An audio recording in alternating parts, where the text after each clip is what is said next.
Cerita dimulai dari seorang gadis bernama Sumi yang tengah mendapatkan perawatan dari seorang psikiater. Namun sepertinya pertemuan hari itu tidak berjalan lancar. Setelah mengajukan beberapa pertanyaan, Sumi tidak mengatakan sepatah kata pun.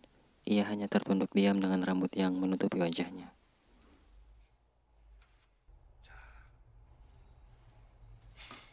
Dokter pun kemudian menunjukkan sebuah foto. Ia menanyakan apakah Sumi tahu dengan orang yang ada di foto tersebut.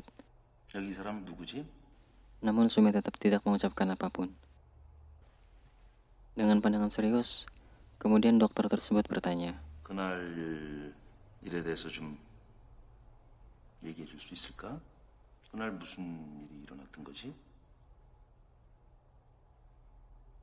지금부터 무슨 일이 있었는지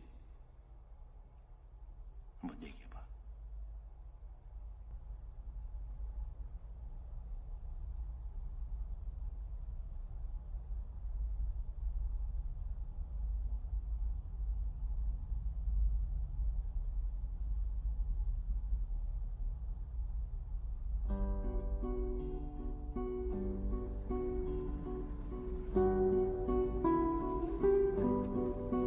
cerita kemudian berlanjut dengan ayahnya yang mengantar pulang Sumi dari rumah sakit bersama adiknya, Suyon.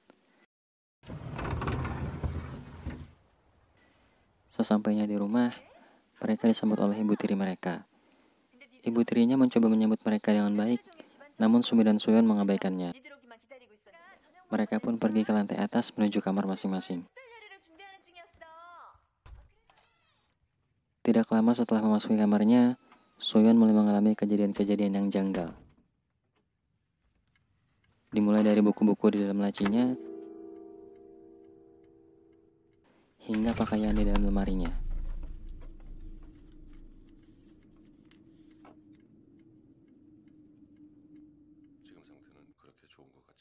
Suatu malam, sang ayah sedang melakukan panggilan telepon dengan seseorang. Ia mengatakan bahwa seseorang tersebut tidak perlu datang ke rumah. Lalu menyebutkan bahwa paman dan bibi Sumi dan Suyon akan segera datang. Pada saat makan malam, Sumi terlibat perbincangan serius dengan ibu tirinya. Lalu ayahnya memberi 2 biji pil obat kepada istrinya.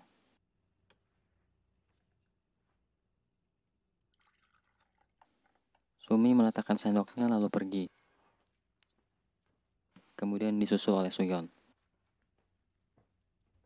Di lantai atas, Sumi mengatakan kepada Suyon untuk memberitahunya jika ibu tiri mereka itu mengomel kepadanya. Pada saat istrinya tertidur malam itu, anehnya ayah Sumi dan Suyon malah pergi dari kasur dan melanjutkan tidurnya di tempat lain.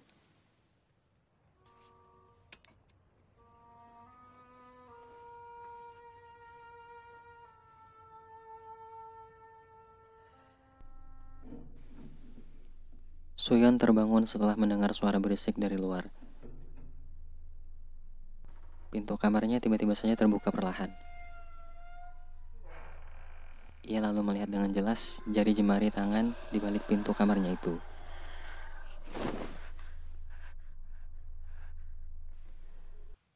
Dengan ketakutan, ia lalu diam-diam menyelinap ke dalam kamar Sumi dan mengatakan bahwa ada seseorang yang masuk ke dalam kamarnya. Setelah menenangkan adiknya, Sumi pun memeriksa keluar kamar. Ia kembali menemukan kejanggalan lain. Di dalam kulkas, ia mendapati kertas berisi ikan yang bentuknya sudah tidak dapat dijelaskan.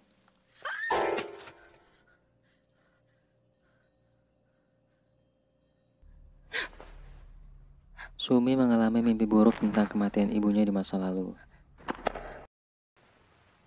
Ketika terbangun, ia mendapati bercak darah menstruasi di tempat adiknya yang masih tidur.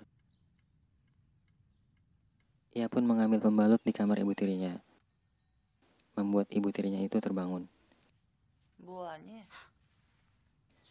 Ketika Sumi mengatakan bahwa Suyon menstruasi, ibu tirinya tertawa dan berkata, 어쩜 나랑 날짜가 똑같을 수가 있지? Suyon memandangi sangkar burung peliharaan ibu tirinya. Ia kemudian membuka pintu sangkar itu dan terkaget setelah menyadari ada seseorang yang muncul di sampingnya.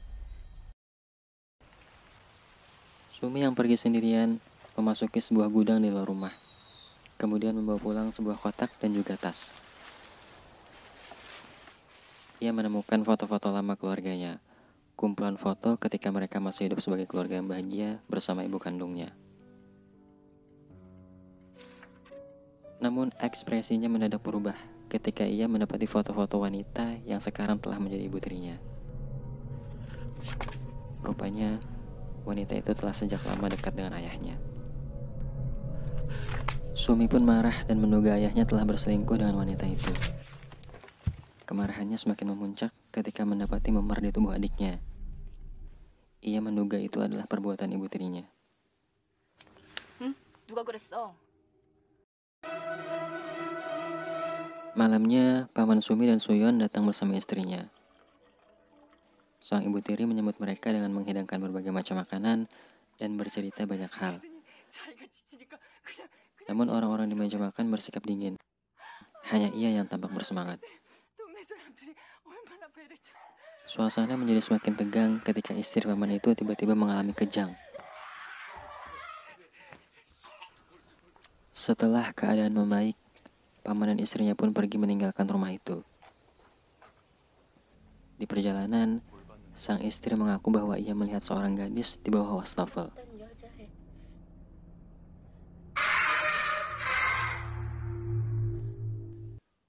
Ketika sang ibu tiri sedang sendirian di dapur, ia mengalami beberapa gangguan dari sosok gadis misterius berbaju hijau. Ia pun kemudian mengatakan kepada suaminya bahwa setelah kepulangan anak-anak itu, hal-hal aneh terjadi di rumah mereka.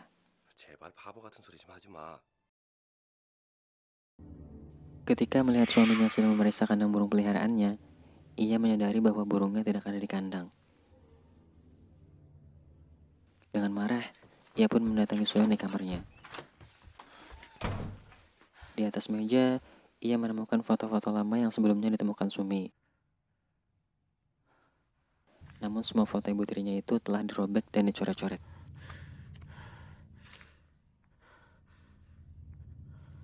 Melihat itu, ia pun semakin marah dan segera membangunkan Suyon.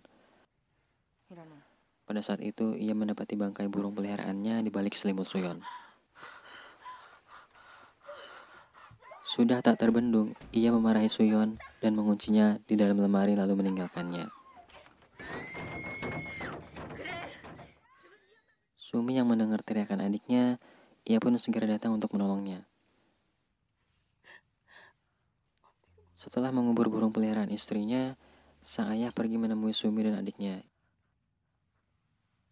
Ia menanyakan kepada Sumi mengapa ia bertingkah aneh setelah kepulangannya ke rumah.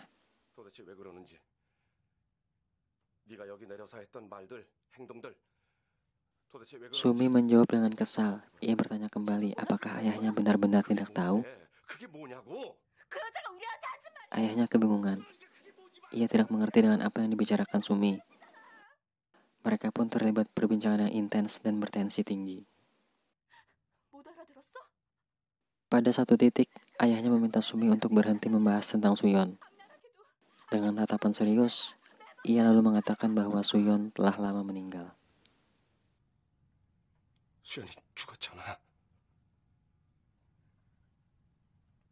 Sang ayah menelpon seseorang untuk memintanya segera pulang ke rumah. Ia memberitahu bahwa kondisi Sumi memburuk. Paginya, Sumi terbangun dari mimpi buruknya. Ia keluar kamar dan menemukan jejak darah di lantai. Ia pun mengikutinya dan berakhir pada sebuah karung besar yang penuh dengan noda darah. Ia pun panik karena beranggapan bahwa itu adalah Suyon. Hari itu pun Sumi terlibat pertengkaran hebat dengan ibu tirinya. Saat mencoba untuk kabur, kakinya ditarik, membuatnya terjatuh dan kepalanya terbentur hingga akhirnya ia tak sadarkan diri. Ketika Sumi kembali tersadar, ibu tirinya berkata, 진짜 무서운 게 뭔지 알아?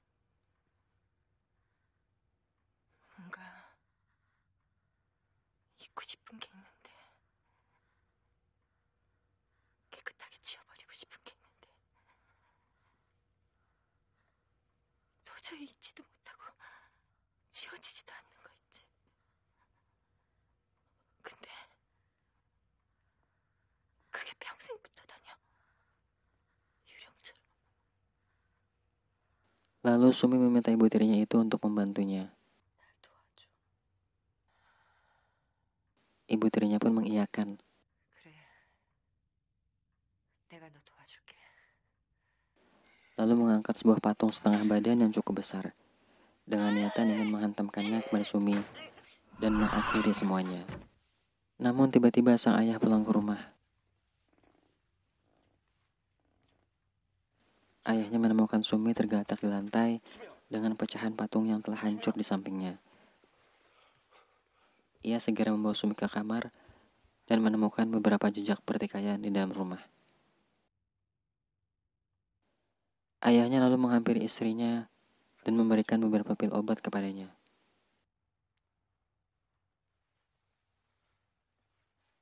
Seseorang telah tiba di rumah. Ayahnya pun pergi untuk menemuinya. Lalu seseorang itu pun mendatangi istrinya. Anehnya, istrinya kaget setelah melihat seseorang itu. Ia berhadapan dengan dirinya sendiri. 수미야.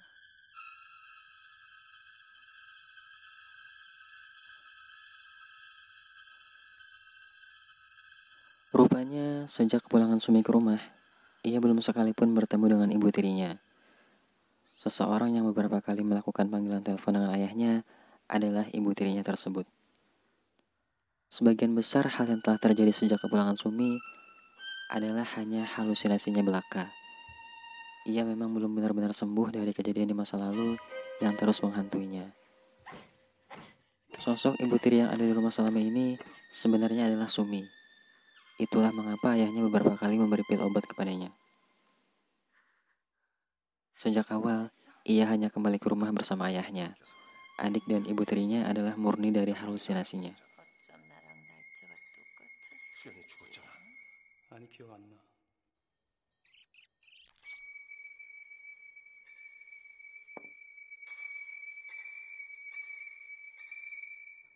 Lalu, apakah sebenarnya kejadian di masa lalu yang membuatnya begitu depresi hingga mengalami semua halusinasi yang menyakitkan?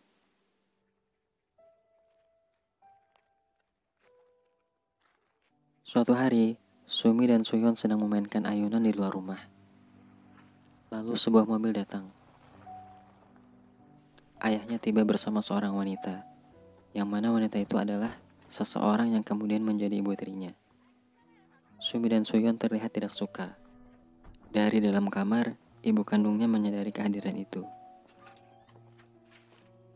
Pamannya yang datang bersama istrinya menjadi saksi atas sikap ketidaksukaan Sumi akan kehadiran wanita itu. Suyon yang mendapat perlakuan tidak enak dari wanita itu menangis di kamarnya.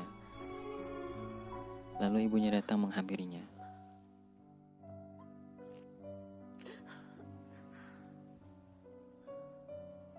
엄마. Suyon yang tertidur kini telah terbangun. Ia melihat pintu lemarinya terbuka. Karena penasaran, ia pun memeriksa lemari itu. Namun betapa terkejutnya dia ketika mendapati ibunya gantung diri di dalam lemarinya setelah menenggak obat. Suyon yang panik menggoyang-goyangkan ibunya hingga membuat lemari jatuh menimpanya. Semua orang yang ada di sekitar rumah mendengar suara kencang dari lantai atas.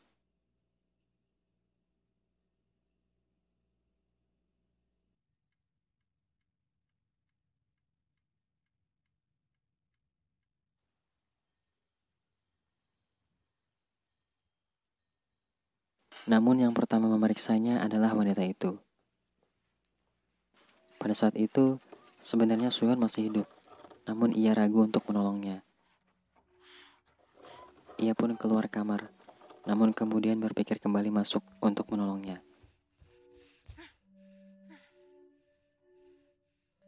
Saat berbalik badan, Ia bertemu dengan Sumi. Mereka pun terlibat percakapan yang panas.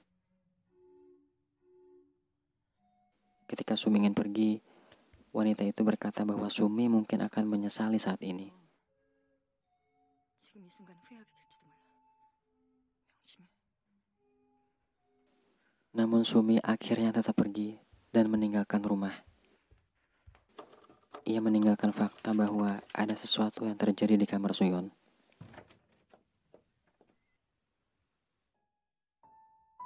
Kejadian itulah yang membuat Sumi begitu depresi. Ia kehilangan ibunya dan ia pun kehilangan kesempatan untuk menolong adiknya karena egonya.